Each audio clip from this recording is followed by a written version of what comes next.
so the idea of tying some funding to grow your own initiatives of the teachers to this idea, there's a program in Chicago that works closely with people who work in the school districts that you can bring into the system and figure what are the outcomes that they're going to tie them to. So if this is what you're getting it for, then to be able to measure it. And maybe if the Grow Your Own isn't working, maybe there's another initiative that is working in a different district that you can kind of share that information and continue to work on.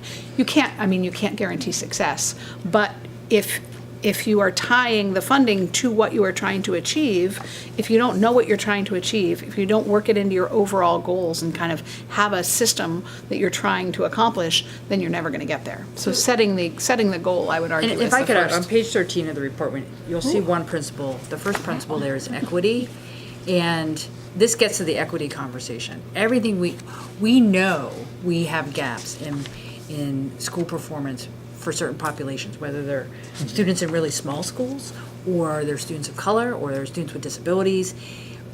That's not okay anymore. And so equity, I think, is going to be pushed into every funding stream that we're going to ask from districts. They're going to be like, oh, we're getting money for career and technical ed. I'm like, yeah, but what's your equity component? Oh, we're going to do professional development, but what are you doing to develop the diverse teacher work?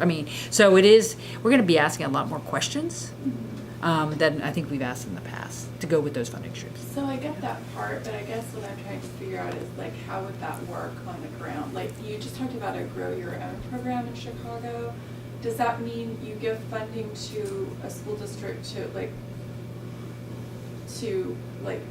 help fund the education of a teacher's aide to become a teacher, or?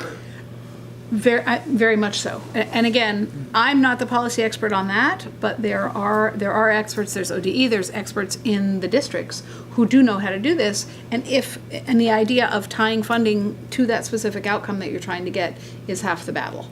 But yes, it is very similar to that. It is a combination of the true Grow Your Own start with the students who are in your schools at that time.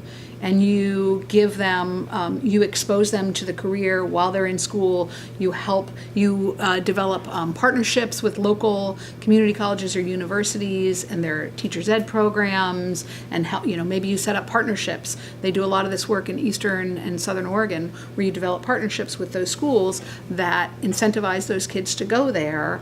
It's a long process. Again, it's not short or easy, but having the opportunity to focus on it is what we believe can make the difference. And I think we're going to be looking to the school districts to report back to us innovative ideas that they may have to reach those objectives. And so it's going to be a collaboration between the state and the local school districts to make this happen. Hi, is there? And that's why it's just